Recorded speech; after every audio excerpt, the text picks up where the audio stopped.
Hi, everybody. My name is Joyce, and I'm an interior design based here in Hong Kong. Today, I'm going to talk to you something that's quite personal to myself. I call it principles that I design by.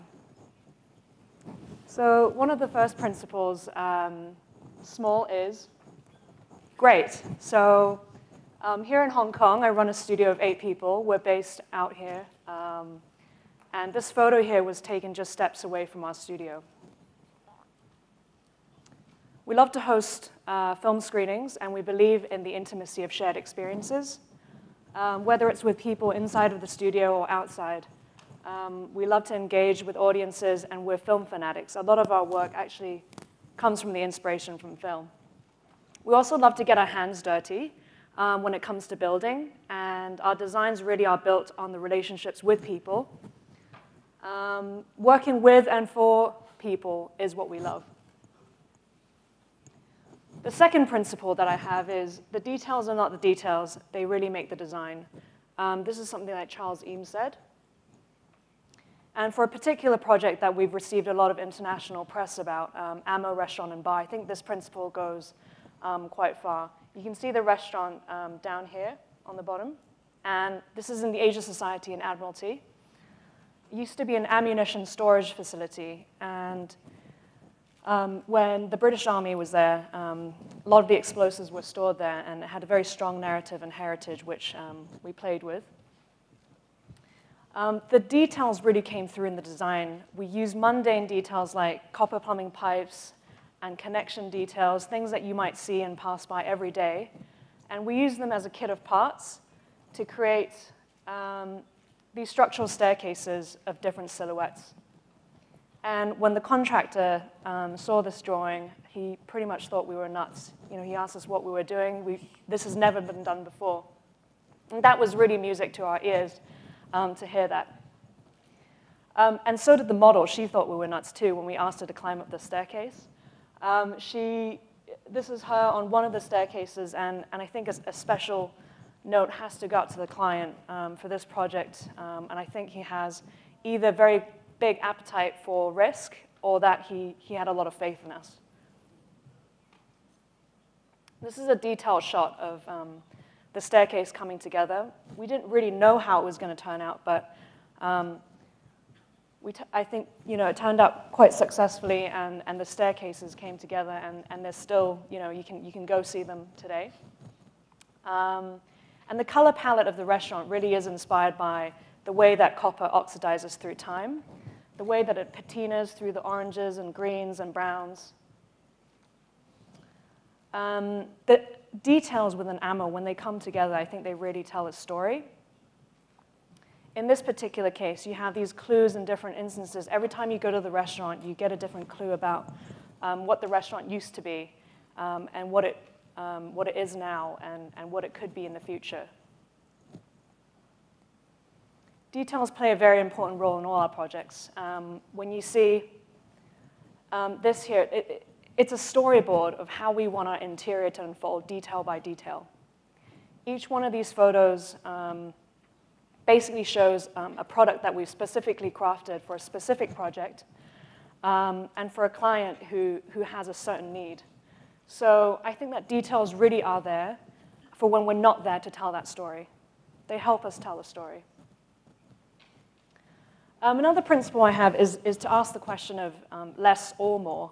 I don't necessarily believe in less is more, but in some instances I think it is right, and in some instances more might be better.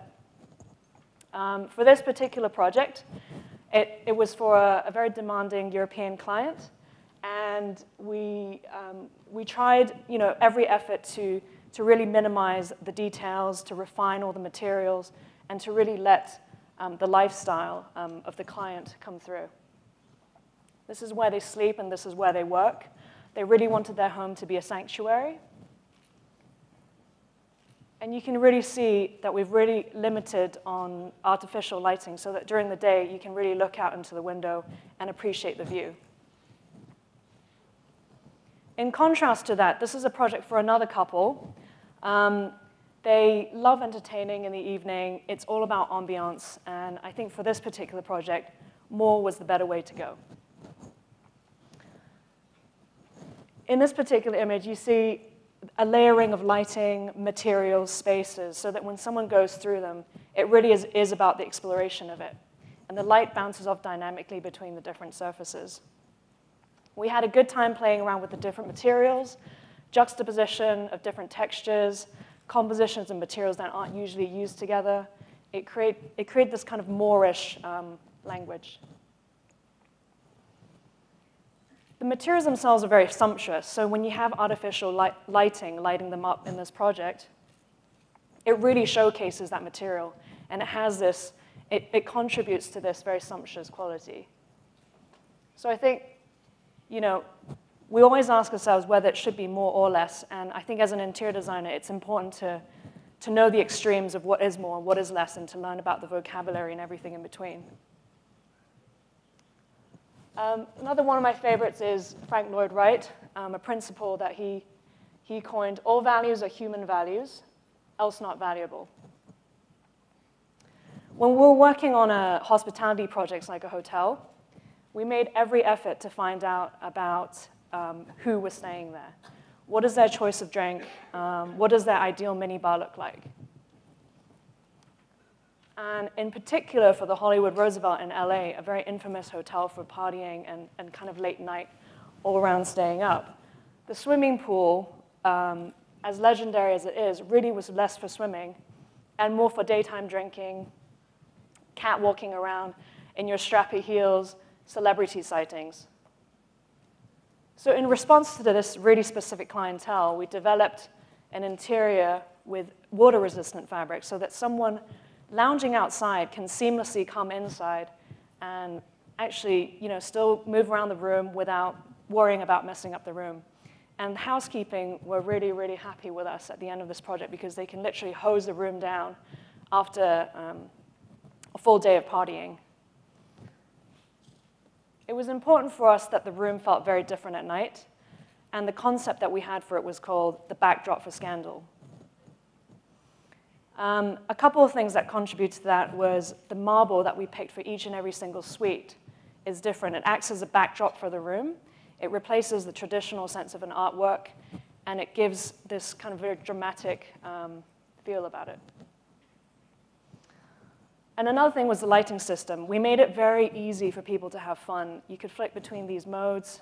Inebriated or not, you can work the lighting system. It's a no-brainer.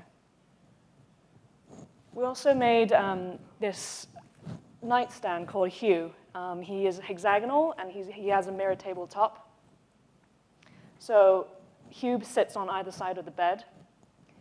And when you slide open his drawer quite smoothly, it reveals an intimate kit. What it says here is, "This is thy sheath," and it's a product from Kiki de Montparnasse. Another principle that I have when working on projects is something that I hold quite dear to my heart, is that design is a well-crafted gift. The feeling of making a gift for someone special, ever since I was a kid, is something that's so priceless, the anticipation of giving that person the gift. And in this particular project, for two Singaporean ladies, I think that feeling was very overwhelming. We didn't get to meet them very many times, but for the times that we did, the memory was very vivid.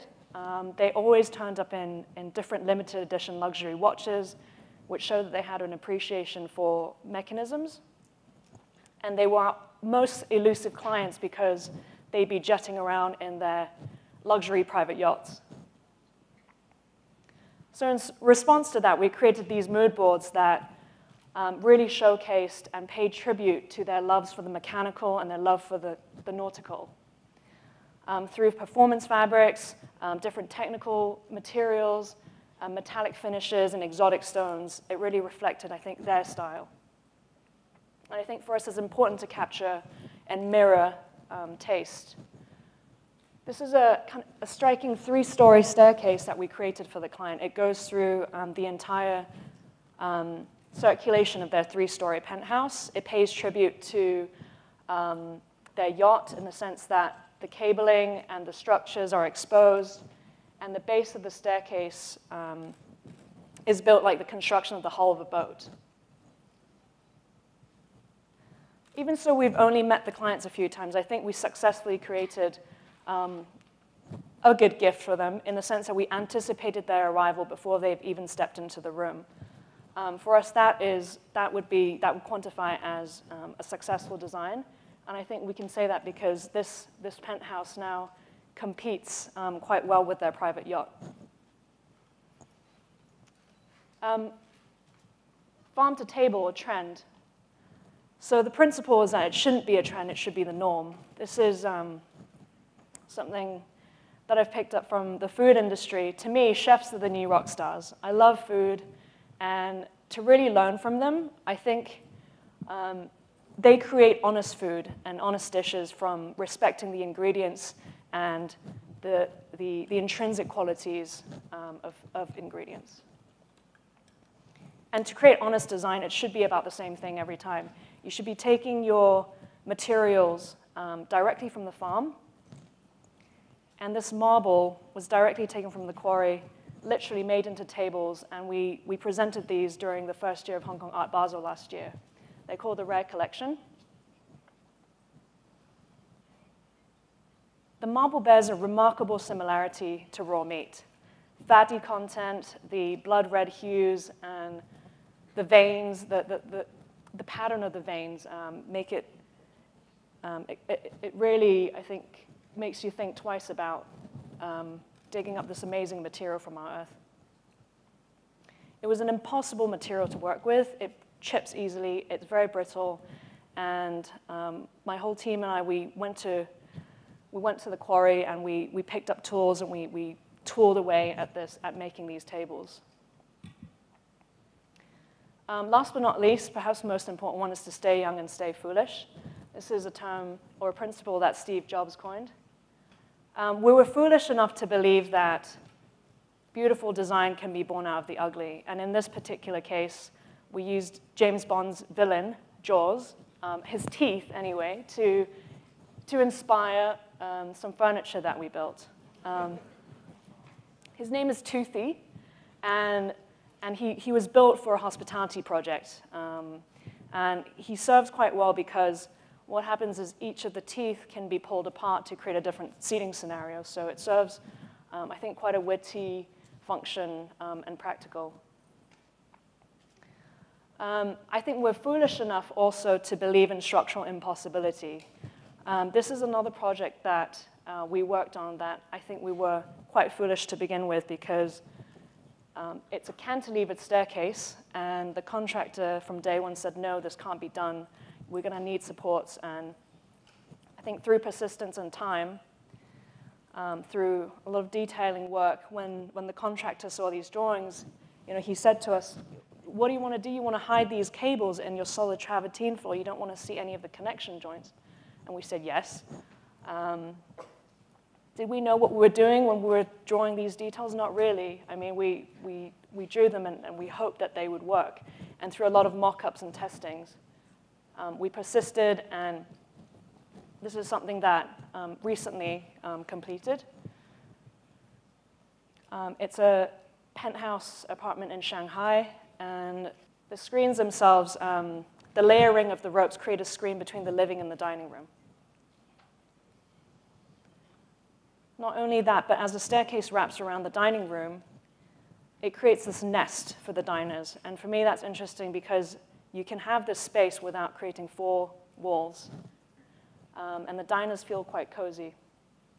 From the back, the staircase is a sculpture, and you can really appreciate it for what it is. So I hope that by sharing these principles with you today, you'll see that we really thrive off of challenges, of making mistakes, and we hope to continue to create more good work that way. Thank you for your time.